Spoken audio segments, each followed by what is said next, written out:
are delighted that you have made it possible that you, against all odds, come to attend this press briefing. I would want to categorically thank you, the media. You are the estate that makes democracy survive. And we are meeting these unfortunate circumstances because our plans here in Chipata, the great mighty city of Chipata, our plans would not proceed. We had made reservations. We had gotten places for you to have a decent place where we can exchange information as a press briefing from the economic freedom fighters. We had even gone out of our way and sought even clearance from the police. Unfortunately, today, it has come to our attention that we are not being given opportunity to hold our press briefing in any of the lodges within vicinity. They are telling us they have received instructions not to host us or allow us have our press briefing. But our mandate is to speak on behalf of the people of Zambia, and against all odds shall we speak, because we believe that wherever we want to go, our feet will take us there. And an idea whose time has come can never be stopped. So on behalf of the people of Eastern Province, we have traversed all the corners of Eastern Province, and the messages we have are concerning because we are in a democracy and the people's voice should be heard. We have 4 items that we want to cover to you, and on behalf of the people of Eastern Province. The first one that we have seen that is exceedingly excruciating is the issue of high cost of living. The government has a mandate and the responsibility to make sure that they satiate the needs of their people. They were not elected there to be warming up seats or to be singing themselves praises or to be getting free allowances. But they have a duty first and foremost to serve the interests of the people. And if they are eating, the people of Zambia should eat. But what we have found out around to begin with, an indicator of serious suffering, which has not spared those in the rural. Tozoona monga njala ichabe mu town. Namu minzi ilimo bantu baluvutika. For instance, in Chipata here, if you go to any shop, millimil now is going at 390 kwacha. If you find it in the bracket of 280, you are lucky. Lundazi, it is worse. We found it at 420 kwacha. An average Zambian cannot afford that. Chadiza, 410. Although we found in some place some unbranded millimil, it was going at 270. We don't know what was in there. Maybe there was gaga there. We don't know. We went as far as Mambwe. There in Mambo we lodged. We physically lived there with the people of Mfuwe. It is a sorry sight. Not only is the price of the commodity a staple rare, but it is extremely expensive. We went as far as Chama, and we can attest to a lot of issues that are happening there, which are entirely not a problem that had been created by the people of Eastern Province. This is a community of very hardworking people. Historically, this is Zambia's food basket. But this has now become the epicenter of Zambia's hunger against all odds, which is coming as a result of poor handling of our food strategic position. Unfortunately, by the UPND government that came and sold off the reserves of maize that we had kept. Our records show that here alone, we need about 500,000 metric tons to survive. We found, when we went to FRI, we found the reserves of only 100. It will only reach us as far as much. Beyond that, we are going to see serious hunger. And as economic freedom fighters, we thought we should address the government and let them know that they could be speaking a language of comfort. But down here, the problem is deep. The suffering has gone deep. The second issue, through the agriculture that we are capable of doing, Zambia can be revolutionized. We can be the food basket, not only for Zambia. Alas, it's very unfortunate that the government that we thought had a plan for agriculture is messing up this opportunity. We found people who are stranded up to now with soybean. It is going to waste. And to make matters worse, the government has opted a new strategy where instead of buying that soybeans that a lot of people went in to produce, they have opted to be importing finished products from Tanzania. We are having an influx of cooking oil, not from the soybeans that we grew. So we were being told that we'll have a government that will take a step further and be value adding to the agriculture produce. Alas, They are leaving our people in a very unfortunate situation. People are suffering. We went there physically. We have come to here in Eastern Province physically, and we are asking the government, you do not start a responsibility and leave it midway. That soybeans you empowered and asked people to cultivate. You can't just walk away. You can't. That's heartlessness that can't be entertained. You can't walk away from the people, not like that. It's very unfortunate. We cannot even debate because from Eastern Province, that's where our Agriculture Minister, Mr. Mtolo, is aiming from. My good Lord, God have mercy on us. What we are saying is that this is a place where we're supposed to be having the example, but things are bad. This government, unfortunately, has been phasing out FISIP, and they have attested to phasing out FISIP. But to make matters worse, they had promised us that they are exchanging FISIP to a loan scheme. A loan scheme that will even going to encourage civil servants to be able to cultivate. Today, despite it being a Saturday, we had the opportunity to meet even the leaders of this community. I'm not lying, I don't lie. We met them this morning. And the information we have received from the leadership of Chipata is that that program of promising loans is a lie. It's non-existent, and in Chipata and Eastern Province, no one has received a loan that is supposed to replace FISIP. They explained to us that one of the reasons why that money, despite it being falsely peddled to be available for civil servants, first and foremost, the banks have said there is no legal framework. They can't give out those loans. There's no legal framework as we talk. And yet, unfortunately, our president has been going around praising this loan scheme that will give money even to civil servants to cultivate, that will give them access to farming inputs. We are remaining 1 month. At the end of January, we will not be able to plant. Now, if no one has received that loan, that empowerment, when are they going to plant their seed? When? This is a farming place. We are all watching, and we are dismayed because we expect this government, where Mr. Mtolo is coming from, to act as an example. We are seeing a lot of rhetoric. I'm sure President Hakainde Hichilema doesn't know what's happening. He doesn't know, because if he knew, he wouldn't be saying what he's saying. We expect him to have a certain level of decorum, to know that you do not say things which are not so, especially when those things involve the people. So let the government tell the people why they are removing FISIP and why they are lying to say they have replaced it with bank loans, which are neither here nor there. The banks are saying there's no legal framework. Here, if you check, there's no one who has received. As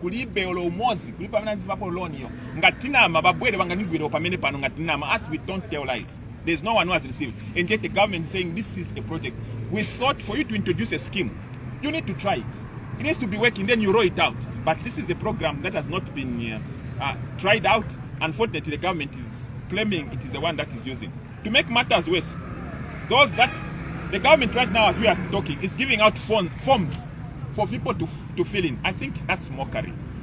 Why do you let people even fill in forms when you know that money is not there? I think we should take our people seriously. These are the people that vote for us. Chipata, for instance, was the province, Eastern Province was the province that ushered the UPND in power. Against all odds, UPND got 49% votes for UPND from Chipata. We have the records. Anyone can check. Because they were hopeful that finally they were going to have a farmer who would take care of their needs. Alas, it is worse than it has ever been. Civil servants are being misled, unfortunately, that they can fill in those forms. And the criteria, unfortunately, no one has passed the criteria because there's no civil servant who doesn't have a loan. And according to information we have gathered, is for you to access that money, you need to be vetted by CRB. And once they find a single loan that you owe anywhere, they can't give you this farming inputs. So they are telling us that they only be giving those loans which are non-existent to those people that don't owe anywhere. I thought the very reason why somebody would go to get a loan is because they have a loan somewhere and they want to make money and offset it. So these are the problems we are seeing, which unfortunately are not being addressed, and our people are sinking deeper and deeper in poverty simply because they're not being cared for as we expected this government to do. Seed. We have heard a lot of people that we found there, even in Mambo, they have been given late mature seed. Serious. We know that the calendar here is that we are going to have poor or low rainfall. But we are receiving farming inputs that are late mature, that are supposed to go almost by August. So with that, we are expecting that our people again have been misled. And when hunger strikes, they will be blamed. They'll be taught to buy tractors when they don't even have money to buy meal. So we are also concerned. That's other problem we found, the issue of seed. So these farming inputs, unfortunately, are being shared in Masefula, Mumashomeka. We found this in Chasefu and Kasenengwa. In Vubwi, there is even no fertilizer which has been sufficient to deliver there. We didn't find people with fertilizer in Vubwi. Maybe there is, but where we checked, there was no fertilizer in Vubwi. And that's a decent population. And those people are predominantly farmers. So we feel we are going to have a problem, especially in the Eastern Province, because our people have been highly mismanaged. The farming has been highly mismanaged, and we want this government to take responsibility and do what is right while we still have time. The second issue we would want to address strongly here is the issue of infrastructure. The roads that we have found that are still standing are those that were built by Mr. Rupia Banda. Mr. Rupia Banda. Those are the roads that were over 10, 15 years ago. Those are the roads that are standing. This government has abandoned their responsibility and commitment to making roads. Roads are the conduit for development. You can't have development if you can't have roads. So we are very worried and we are concerned because this province that has got so much potential, that is such a giant, is being neglected. We have been accused of not giving solutions. Right now we have a quagmire in the country where unfortunately we are being misled that we are producing fertilizer and we are exporting. That is wrong. It's a falsehood. The only time we'll be able to produce fertilizer is when we realize that right here in Chama we have got phosphates that we need to value add and make sure that we translate those phosphates to become useful as the ingredient for us to manufacture fertilizer. We can't be importing fertilizer from Saudi Arabia. I remember during the time of Kaunda, when we were cut off from Southern Rhodesia and we didn't have coal for us to be able to process our copper. What did Kaunda do? Kaunda, within 6 months, was able to find a coal mine, make it operational, and we survived the onslaught that was going to offset our chances of surviving as a country. Why aren't we acting on Chama phosphates? Why aren't we acting? I know now when we talk of these lofty things, we will be accused by the New Dawn government that no, Yashida Mubwarwa.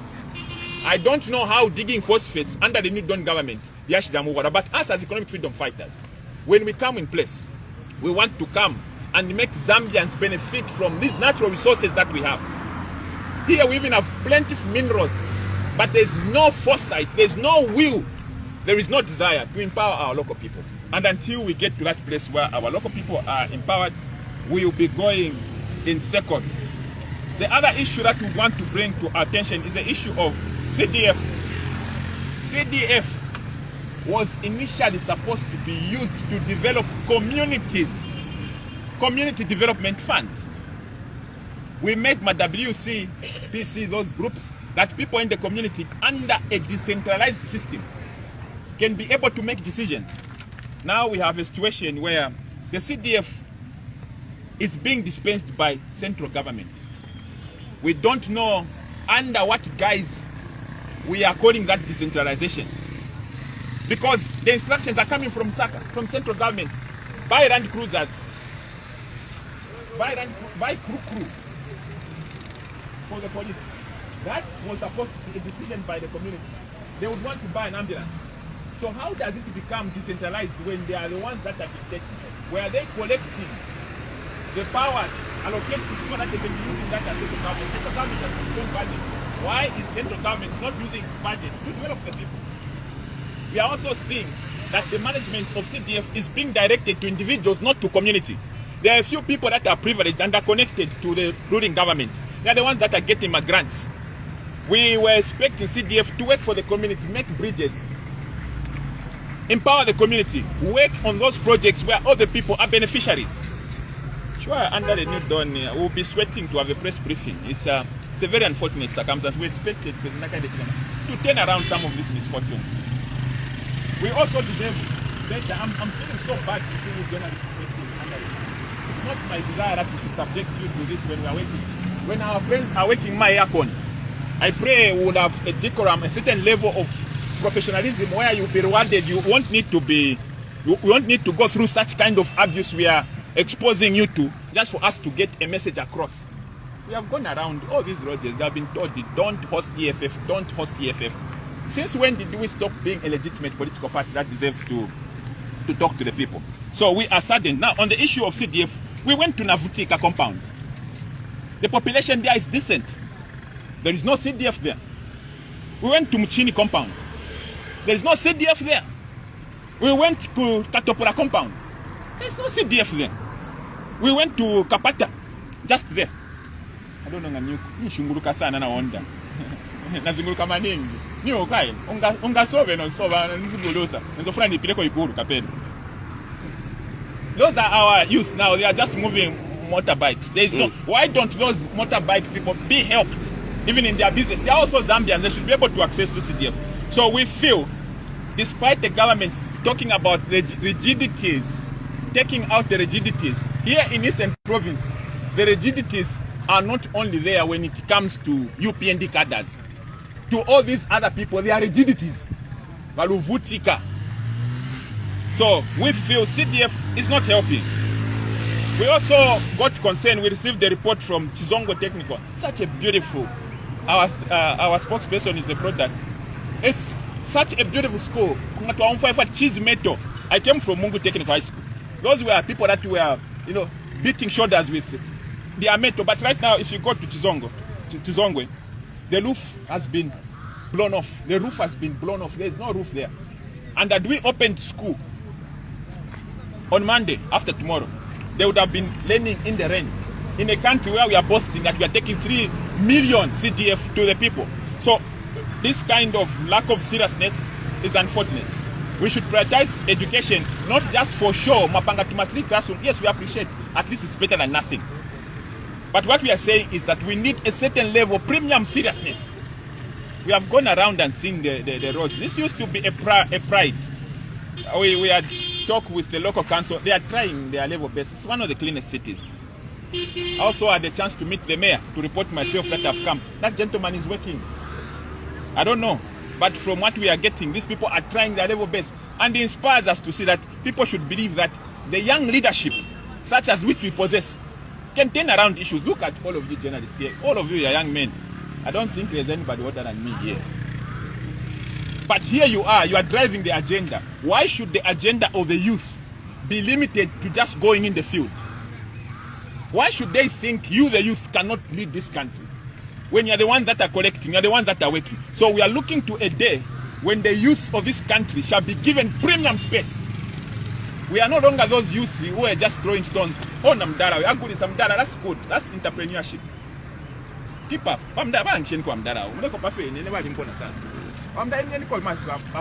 These are the gentlemen. This is Zambia. Who tells this man cannot work?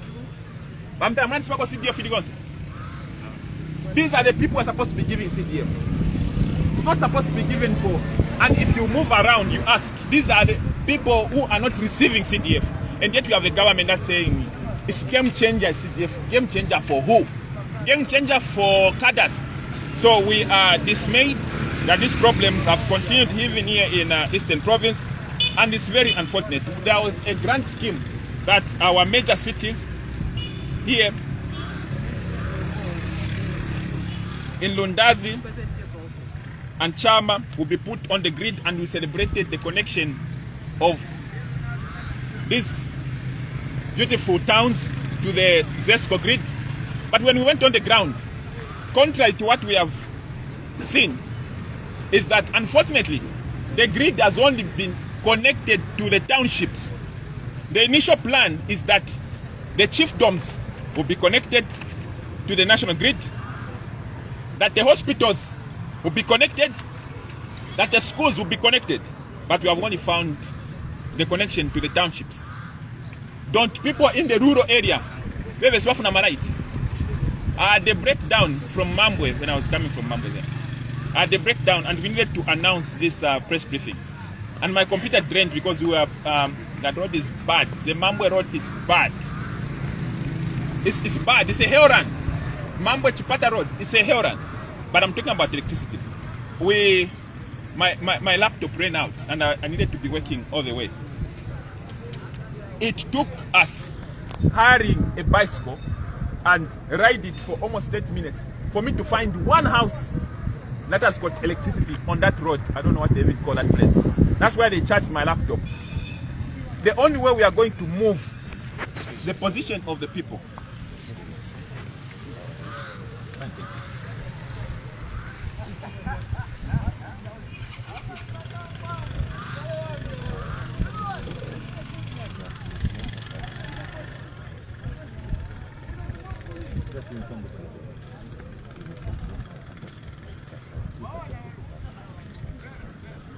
Right here, the door is right here.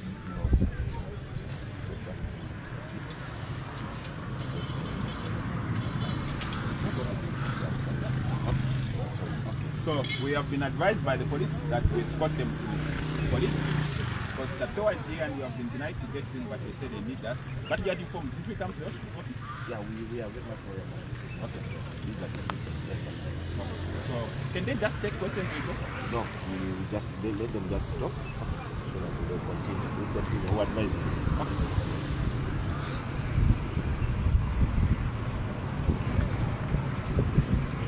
I would want to thank you and see questions. Whoever wants to ask, thank you for coming and God bless you.